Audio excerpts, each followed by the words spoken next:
The civilized nations need to make it a priority to meet the needs of children who are coming from third world countries. There are going to be a lot of climate refugees and displaced children due to conflict and ethnic cleansing and civil war and wars between other countries that are fighting in a third country, a third party nation that's caught in between. These things are happening right now in places like Ethiopia and Tigray. They have ethnic cleansing going on and rape. There have been about 500 cases of that just recently that were reported. I follow the news. But the most important thing, though, is that when these people are seeking asylum, they're seeking a refugee placement in a civilized nation, and they manage to escape from those places, the nations need to make a way, wherever possible, to accommodate these people, these children in particular, because if we don't do so, who will? That's the thing I have to say about it. We have a moral responsibility to help the helpless wherever we can. And we may not always have the means ourselves to do it, but hopefully we can connect with someone who does have the means.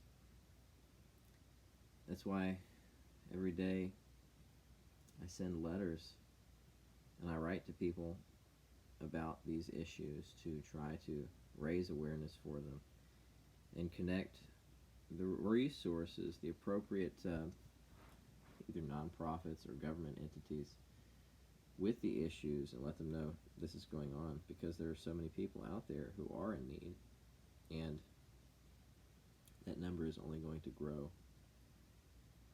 There are a lot of different factors that are acting on these individuals, and when you live in the third world, you're often subjected to desperation and crime, particularly organized crime, because a lot of the time there aren't that many employers around, and when you have other factors affecting you like disaster or war or gang violence, simply being in a place is enough to put your life in danger when those things are going on around you. And one such example would be places like Juarez in Mexico. You can stand on the U.S. side and you can hear gunfire and see flashes of light at night and see tracer rounds flying across the sky or flying into the air sometimes at nighttime as automatic weapons are being fired into the air. It's a routine thing there to see people dead in the streets and see their bodies hung from overpasses as a warning from the local gangs and the cartels, as if to say, if you do this, this will happen. And sometimes the people have been skinned alive. There's all kinds of different stuff that's done, but it's a terrible place to live, to be so close to the American border, and for those things to be going on. It's literally like once you cross that bridge and go over the border, you're in a different world. You really are. Because what happens over there is night and day parallel compared with some of the things that are happening on the U.S. side. It's not to say that these things aren't going on everywhere, but it's a glaring, obvious issue in those places. And it's the kind of violence that I've just described that leads these families and these children to flee those conflict zones. In the last month, the U.S. has received nearly 18,000 unaccompanied children over the border, and 41,000 families with small children who had complex circumstances that were fleeing from violence. And it's our moral obligation, it's our duty as a Christian nation to take care of those people's needs where we can and accommodate them where possible. Even in other cultures, like the Muslim culture, the Muslim religion, there's something written in the Quran that states that where possible, they have to accommodate their enemies. If their enemies ask for food, or shelter, they have to give it to them. If a stranger comes to you and asks you for certain things, there are moral constraints within the religion, and Christianity in general. When you look in the Bible, it says to treat your neighbor, to treat your refugee, essentially, as you would treat yourself, because that could be you at some point in time. You just don't know what's going to happen to you. And that's why we have to take care of those people's needs. And some people, they don't understand that even if you're rich, let's say hypothetically something happens, all right, and suddenly money's not worth anything. A major disaster happens, and no matter how much money you have, it's not going to be enough because the money is no longer worth anything. The demand for the goods is so great that you can't put a price on them. You have to keep what you have. It's a matter of survival. There are people who are so wealthy, who have been so well insulated their entire lives, they don't know that kind of desperation.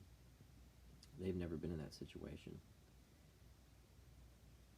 They know it's possible, but they've never experienced it, and they're so afraid of experiencing insufficiency that they're completely unwilling to part with even a small part of the huge, enormous financial gifts and blessings that they have in order to help their fellow man.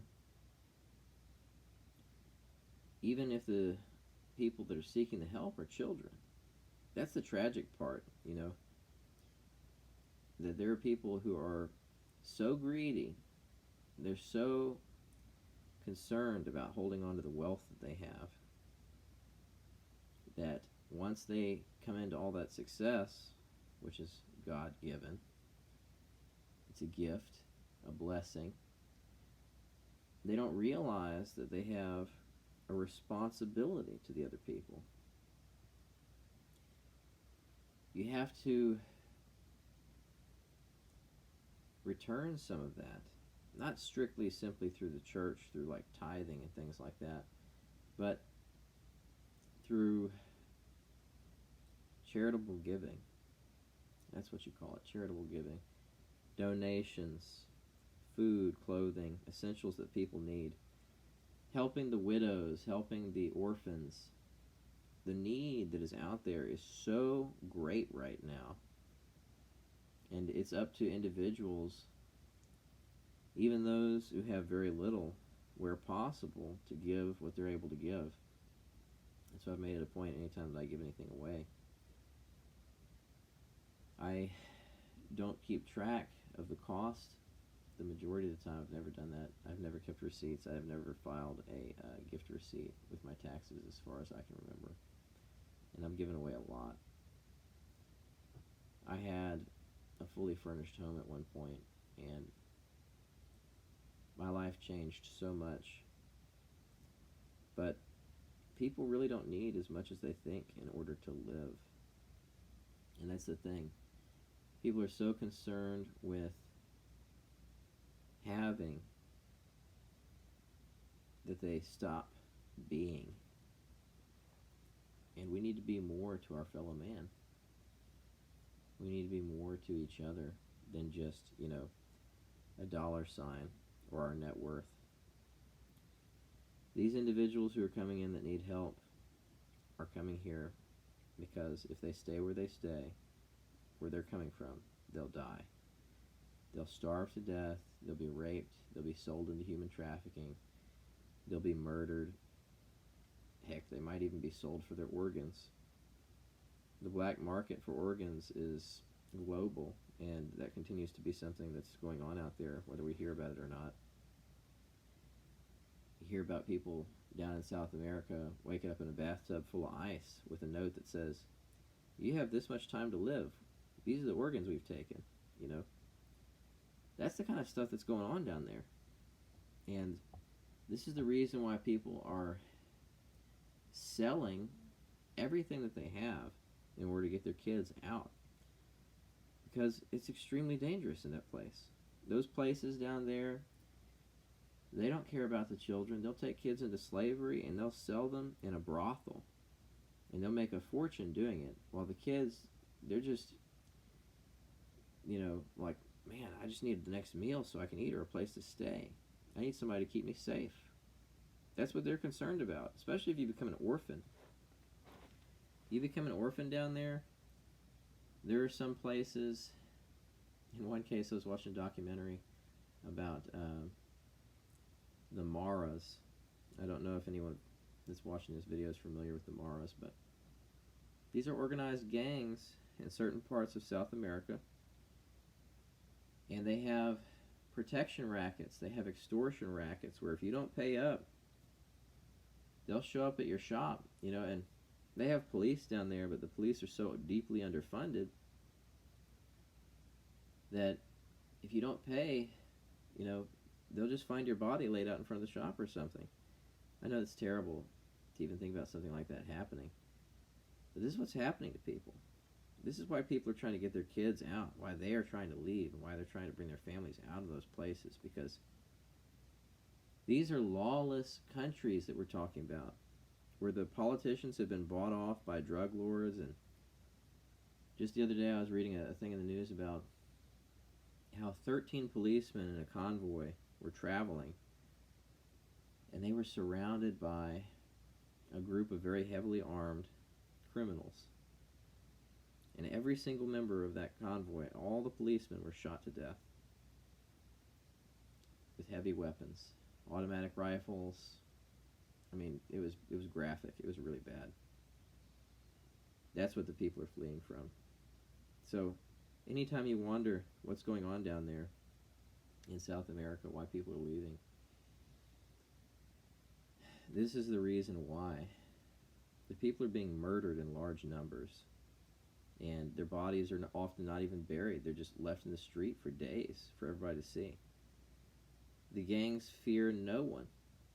Organized crime in South America controls most of the continent. Even the government down there is afraid of them. Nobody's willing to take a stand against them because they have so much firepower. They're so well funded. They've had the drug business going for literally decades, and if they're not selling to America, they're selling to another country. The government down there is so overloaded trying to just survive what's going on down there. It's all they can do just to try to maintain a peaceable existence alongside these organizations. I've heard stories about cellular tower companies that are often encountering these individuals, and these people try to use the towers to facilitate their own communication network. And the employees, the companies, often have to pay protection in order to have those towers in those places so that their company can continue to do business there amid all the drug trafficking and the organized crime that's going on. But it's not unusual at all for the employees to be threatened by people. These are telecommunications company employees that are setting up towers for cellular service for various different carriers. Even the businesses that are used to dealing with that don't want to be there. So what does that tell you? If you've got commercial businesses that stand to make an enormous amount of money that don't even want to go into those countries, do you think the people would want to live there?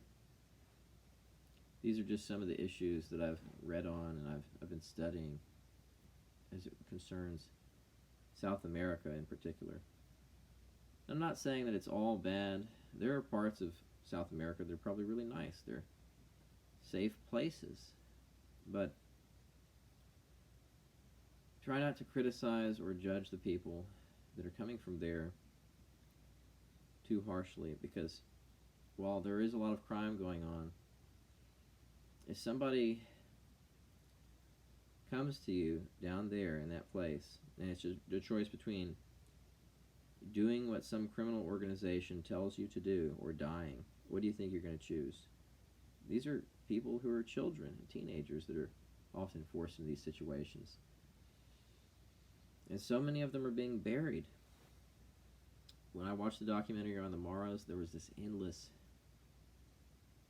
wall, two-sided wall, like an alleyway, several buildings that were just lined with these, what do you call them? They were like crypts. They were outdoor crypts is what they were. Only instead of being individual boxes, they were stacked. And most of the people who were killed were between maybe 18 and 24 years old. Some of them were even younger than that. All of them, almost all of them that were there were killed by gangs and organized crime and gun violence, because it's completely out of control down there. So that's what's going on. These are some of the big issues that are driving people out. Climate change is driving people out of South America. They had the 2 hurricanes, and they had, in some places, they had 10 to 15 feet of water flowing through the villages that took everything they had. And when that happened,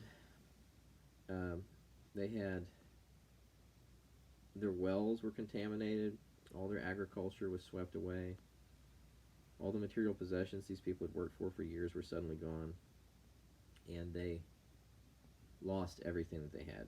I mean, literally everything. Things got that bad. And it happened very quickly. It happened like overnight. And you saw military helicopters flying over those areas. In some of the videos I was watching, they were just dropping bags filled with, bottled water and maybe a couple of days of provisions into the flood water. People were diving off the buildings into flowing deep water, trying to get these supplies. And after the water went down, there was nothing left. It was just mud. They don't have drainage systems and organized infrastructure down there. They don't have paved roads in most places. It's mud, and it's forest, and it's mountains. And when the water comes down off the mountains, anybody who's living in the valley is getting washed out, and they're not going to have anything left to go back to. Even after they come down those roofs or out of the trees that they're in, there was nothing left to feed their families. There was no potable water anywhere. People immediately had to begin walking to get out of those places after the first hurricane last year. And the second one hit, anybody that was already there was already going hungry by the second hurricane that arrived. They were going thirsty because their water supplies had been completely contaminated. The wells were filled in with sediment and toxins from flood water that buried the wells under 40 or 50 feet of water in soil. And their livestock had been swept away. The goats, they get goat milk from. Some of them, I think they have cows in some places down there. But all that stuff, your livestock can't survive for 10 or 15 days without, clean drinking water and food to eat. What were they going to feed the cattle? So naturally, all their agriculture products and their cattle were wiped out too, along with the flooding. And the scientists are also saying, in addition to that, tied into the climate change issue, that as the temperature increases along the equator in South America, along that area and all the areas along the equator, it's going to get to the point where it's so hot and so humid during the day that it's going to be intolerable to be above ground in those places. It's going to be worse than a sauna. It's going to be like an oven. And when you're not being hit with tropical rain or tropical systems that are hitting the country, you'll be getting major flood from other rain events, or you'll be having famine because your crops will be getting destroyed by the heat. I mean, the stuff that the climatologists are talking about in terms of what's happening along the equator and what's expected to happen is absolutely apocalyptic. It is that bad. Those people need help. They're not going to make it without outside help. That's how bad the things are down there. It's turning into a situation very much like what's going on in Africa in a lot of places. People are fleeing the conflict zones because if they stay there, they will die. Death becomes a certainty to stay in such a place. And so those are just some of the factors that are influencing mass migrations out of South America. Organized crime, famine, unprecedented weather-related disasters, flooding, mudslides that are burying large numbers of people, entire villages, literally hundreds of people being buried alive.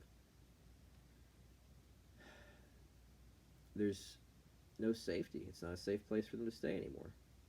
They have a place there called the Northern Triangle, Guatemala, Honduras, and another country, I think, from what they were talking about. And these are some of the places that were heaviest affected when the two hurricanes hit. And these were powerful storms. I mean, they dropped a tremendous amount of rainfall. Imagine getting two Hurricane Harveys back to back. That's basically what hit this area that they're talking about. That's why we're seeing such a huge refugee crisis, and it's only going to get worse from here. So we need to change the policies, and we need to get something in place to protect these people. Where they're coming from, their ethnicity, their nationality, their religion, none of that stuff should matter. All that should matter is that they are human beings, especially in the case of the children.